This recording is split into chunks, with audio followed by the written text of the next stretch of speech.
こんにちは、斉藤直樹です。今日も気まぐれ添削やっていきたいと思います。今日の作品はこちら。すごくね、可愛らしいイラストですよね。星宿さんの作品で、タイトルはエキナセア。オリジナルキャラのエキヤセアちゃんです。個人的には意外と可愛く描けたかなと思うのですが、透明感があまり出ないのと、なんかおかしいと思ってしまうのですが、YouTube でよく添削動画を見させていただいています。それで気になったので応募しました。この前上げたばかりのイラストですが、よろしければお願いしたいです。とのことです。はい、透明感がないのと、なんかおかしい。はい、なるほどなるほど、わかりました。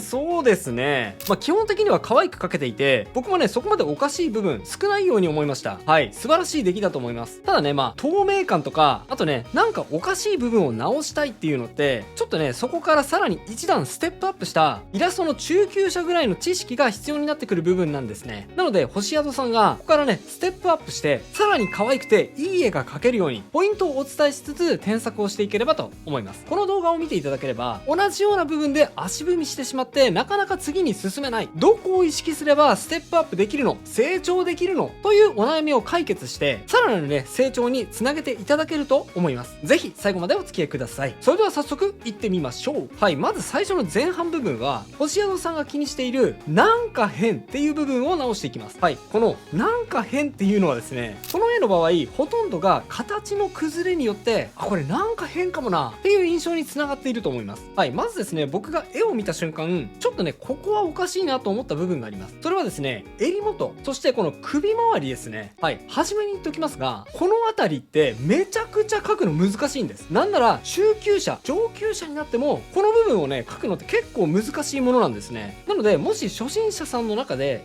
いくら描いてもこの辺うまく描けないって思ってる人はもう全然心配いらないです。はい、みんなそうだからですね。ただね、そうは言っても、じゃあこのままでいいやって思っていると、いつまで経ってもねその悩みって消えませんから、ここね、素直に練習するのがいいと思います。で、どういう人がずっとこの悩み引きずってしまうのかっていうと、単純にですね、ここ書くの避けてる人ですね。とにかく書かないとこの辺りってねうまくいきませんから、少しねこの画面下の部分こう拡大してですね、頑張って肩周り一緒に書いてみましょうね。はい、まず書いてみます。こうです。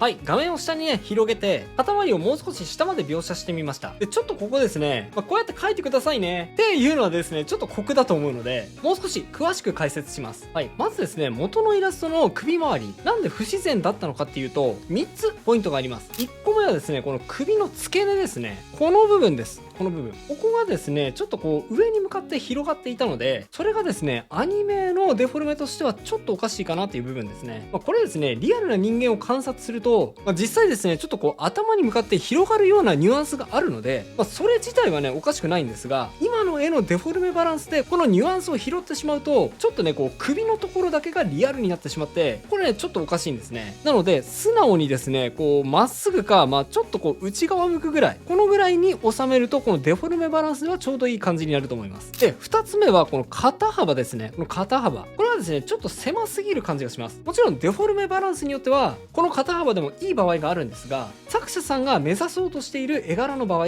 実はねもうちょっと肩幅広くした方がバランスがね取りやすいと思います。これ比較するとこのような違いがありますね。結構ね肩幅広くてもいい感じがするでしょ。で、肩周りを意識するときに鎖骨もですねどの辺に来るのかちょっとね意識しながら描けると良いです。はい、こんな感じですね。なので鎖骨がねこの辺りに来るなと思いながら描く感じですね。というのは、この上に服を描くときにですね、どの辺に襟を描くのがいいのか、服のシワを描くときとかのね目安になるからですね。はい、そして3つ目のポイントなんですが、襟をですねぜひ立体的に描きましょうってことです。すいません、服のデザインがねちょっとわからなかったので、わかりやすくねこうセーラー服にしてしまいました。作者さんの想像と違っていると思うので、そこはね自分で直してほしいんですが、ポイントなのは襟の立体感です。もっと言うとですね、この首の回り込みですね。はい、ここをですね、首で隠れている後ろの部分まで、このようにですね、想像して描いてみましょう。こういうね、首元の穴に、ここに首がこう通っているような、そういうイメージで描くっていうことですね。そうするとですね、この襟元のこの裏の部分まで描けるんですが、これね、ちょっと細かいんですが、ちょっとしか見えていない、ここの部分、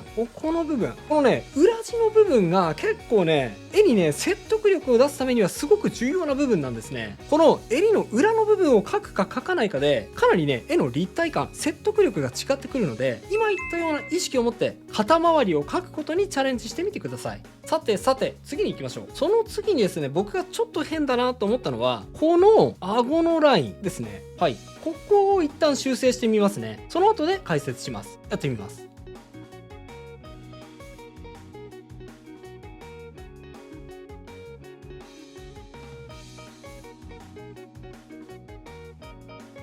はい。こんな感じですね。でですね、まず元の書き方なんですが、まあですね、ここ省略する書き方あると思います。ですが、ちょっとですね、この線とこの線繋がってなさそうに見えるんですよね。こっちの線がですね、ちょっとこう上向いて終わってて、で、こっちの線が下向いて終わってて、なんかね、省略した時にこっちとこっちの線繋がってないように見えるんで、そこがですね、こう違和感になってるっていうのと、あとね、この部分の影の描き方、ここがですね、かなり違和感につながっている部分です。はい。っていうのは、今ですね、首の影のつき方が、ここを視点として、こっちにこう、影が落ちてますよね。この影のせいで、正面のこの何も書かれていない部分、この部分がですね、この真っ平らなんですよ。そして、こっちには段差があるんですよ。っていうね、説明をわざわざしちゃってるんですね。実際はですね、そういうことではなくて、ここの線はね、あえて省略するような表現にしただけであって、ここにはね、ちゃんと顎があるはずですよね。なので、影の方は薄くてもいいので、ちゃんとここに顎があって、それによってここに影が落ちてるよというように、立体としては違和感のない影の落とし方をする必要があると思います。はい。ちょっと分かりにくかったと思うので、こう横から見るとですね、この元々の影のつき方からして、正面がね、ちょっとこう平らに見えてしまっていて、ここにね、こう段差がないように見えてしまってるんですね。本当はこっちですよね。なので、ここにですね、こう影を落とすことによって、ここにね、こう段差があるよっていうことを強調する。これがね、結構大事なんじゃないかと思うんですね。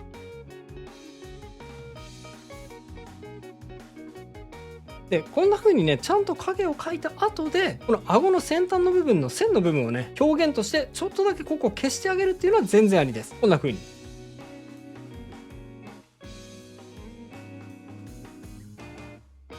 はい、線をね省略することによって立体として尖ってない感じだったり丸みのある感じを強調できるので、ここはね個人の好みによってどの程度省略するのか調整してみてください。さて次なんですが、ですね、目の大きさが片目をウインクしている場合、結構ねバランスを取るのが難しくてですね、今目を開けている側が大きすぎ、目を閉じている側が小さすぎる感じがします。これですね、左右反転してみると分かりやすいと思いますね。ほら、左右反転すると印象の崩れ分かりやすいですよね。少しね目のバランス調整してみます。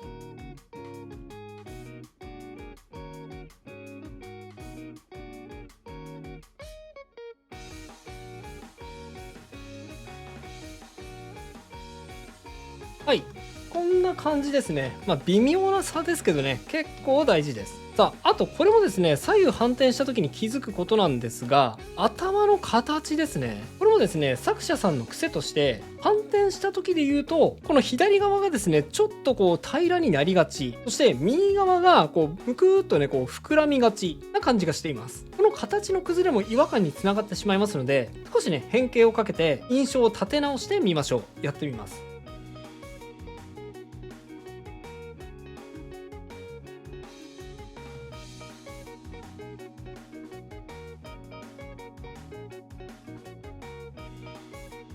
はい、こんな感じです。で、さらに前髪なんですが、前髪はですね、こういう髪型の場合、もうなんかですね、ここがもう前髪です。みたいな感じで、一旦当たりを取ってあげると、すごくね、こう自然な感じになりやすいです。今ですね、この色の塗り方の流れを見てみると、なんか髪の毛がですね、頭頂部からこう、ダラーンっていう感じでですね、こんな感じで、前髪が下がっているように見えるんですが、これですね、どっちかっていうとこの区切りの中でこんな風に前髪が生えているようなイメージ、このイメージでですね描いてみてください。そうすると結構自然な前髪が描けるようになると思います。はい、やってみます。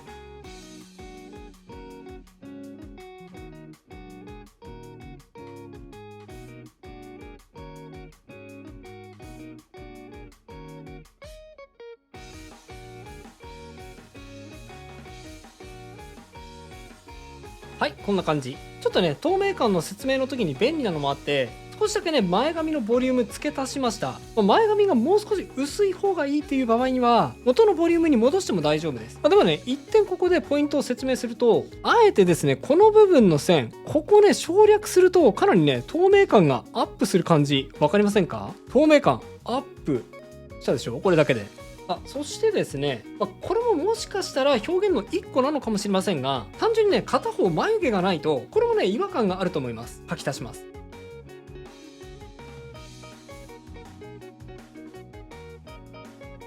はい、これはですね、漫画の一コマとかだったら、眉毛が1個なくても、そういう表情のデフォルメなんだなっていうことはわかるんですが、これイラスト1枚だけだとね、眉毛が片方ないと、ちょっとね、これ違和感につながってしまうので、より自然にしたい場合には、両方書いといた方がいいと思いました。さあ、どうでしょう？ここまでは作者さんが気にしていた、なんか変っていう違和感をね、取り除いて、整えていってみました。はい、途中経過、こんな感じです。そんなに変えていませんが、結構ね、違和感が取れたのがお分かりいただけると思います。なんか変っていう違和感はね、このように形を直すことで減らしていくことができると思うので、今言ったポイント、特にね、肩周り意識してみてください。さて、次に透明感なんですが、これ結構ね、多くの人が誤解していることなんです。透明感を出すには、色をできるだけ薄く塗っていった方がいい。影はつけずに、できるだけ白い画面にした方が透明な感じが出る。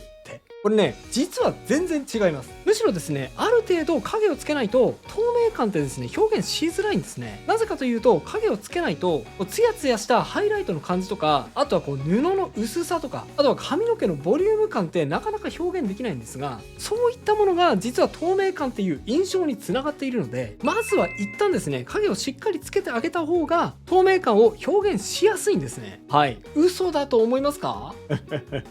じゃあ確かめるためにやってみましょう。ということで、まずは一旦髪の毛の影つけてみますね。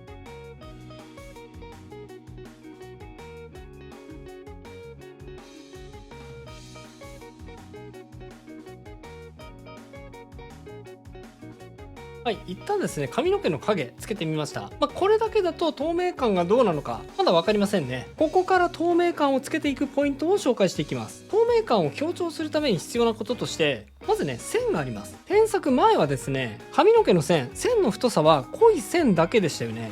これでもですね、透明感は出せなくはないんですが、さらに一段薄い線を描くことで、サラサラっとした滑らかな薄い毛束を表現することができます。こんな風に。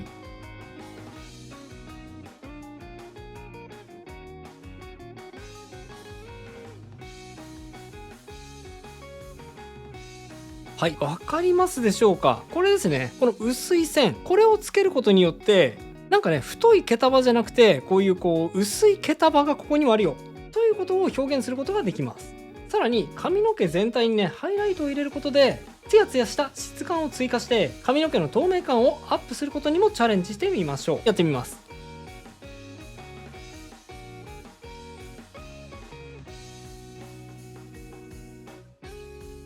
はい、こんな感じですね。さらに、この前髪をですね、ちょっとだけ透かすことで、透明感というか、これはもうダイレクトに透明にする感じなんですが、透明を表現することができるので、やってみましょう。こうです。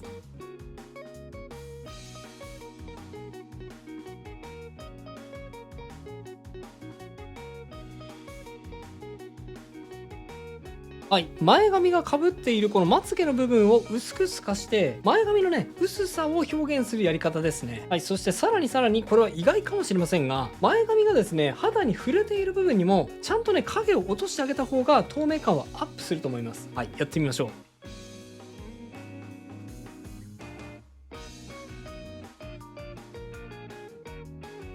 はい、こんな感じですね。はい、これポイントなのは、ここの影は結構彩度が高い鮮やかな影をつけてあげるといいです。この影をね、鮮やかにすることによって、髪の毛を通ってきた光だったり、あとは肌の薄さ、血色の良さを表現することができます。はい、あとはですね、髪の毛の後ろの部分にも影をつけてみましょうか。ここにも色選びのポイントがあります。まずは一旦つけてみましょう。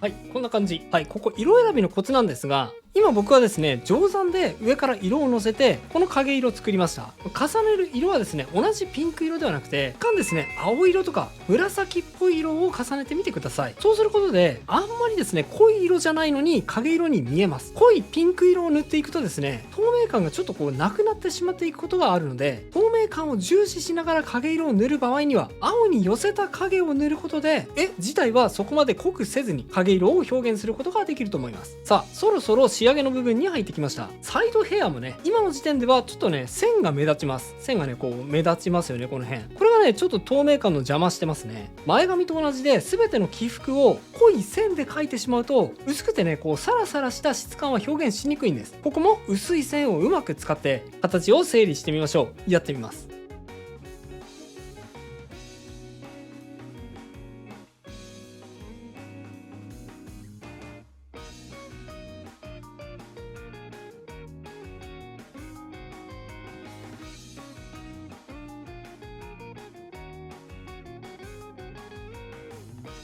はい、こんな感じ。あとは服の影ですね。ここはですね、あんまり濃い色は必要ないんですが、影をね、いくらか追加することで、布地の柔らかさとか質感をプラスすることができると思います。はい、やってみましょう。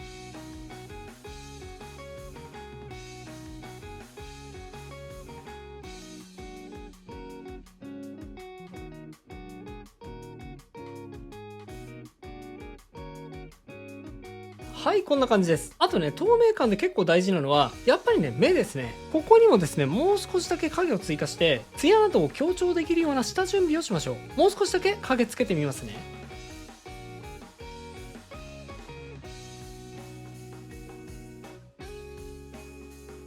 はい。あとですね、これもちょっと細かくてすいません。瞳孔の位置なんですが、もうちょっとですね、内側に寄った方が自然かなと思います。ここです。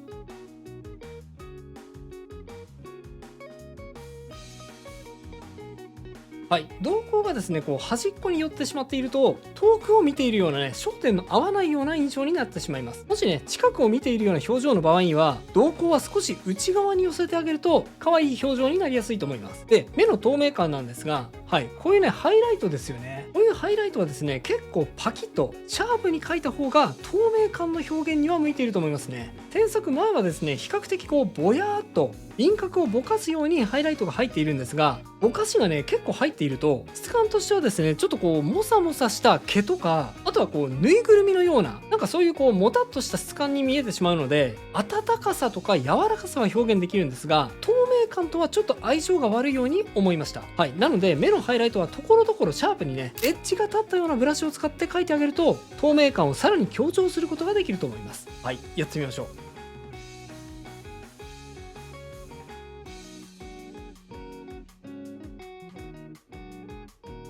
はい、こんな感じ。あとですね、全体的に色を加えてきたので、もともとあった方の赤みが少しね、こう弱く感じられてしまいますね。ここもバランスをとって少しだけね、濃くしてみます。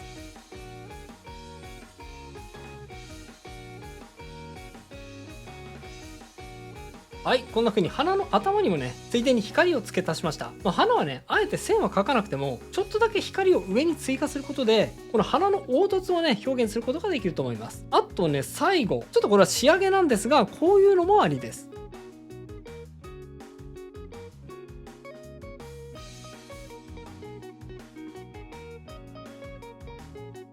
はい、背景にねちょっとだけキラキラとかを描き足してみました。どうしてもねこうぼやっとしたグラデーションだけだとなんかね霧がかかったようなすっきりとしないもやのような印象になってしまってこう透明感がね出にくいんですね。グラデーションがある程度あるのはいいんですが、はっきりとしたシルエットも追加することで全体を爽やかにまとめることができると思いますので、ここもねできれば意識してみてくださいね。はい、ということで今回の添削は以上となります。並べて比較してみましょう。はい、右がビフォー左がアフターです。こんな風に、変化しました。いかがでしょうか。透明感出たでしょうか。もう今日なんかはほとんど変えたところなかったんですが、全体で見るとかなりねこう印象が変わったのがお分かりいただけると思います。はい、今回は思ったよりもポイントが多い添削だったんですが、特に中級者レベル上級者レベルに上がっていく時にさらに意識できるとレベルアップできるポイントについてお伝えしてきました。特にですねこの肩周り、ここはですね難しいんですが描かないとうまくなりません。ぜひね顔を描き慣れてきたら次はもう少し下の部分、肩周りの立体感も意識できるように練習してみてくださいね。それと今回はバストアップのイラストでしたが、でも全身描きたいから全身の描き方を教えてという人はですね、こちらの動画完全版ポージングをうまく描く方法をご覧ください。簡単な棒人間から立体感のあるキャラクターのポージングの描き方について丁寧に解説した動画です。興味がある方はこちらも合わせてチェックしてみてくださいね。それでは最後にあのコーナー、気まぐれじゃんけんのコーナーです。いきますよ、準備はいいですか。気まぐれじゃんけんじゃんけんポン。それではまた次回の動画でお会いしましょう。バイバイ。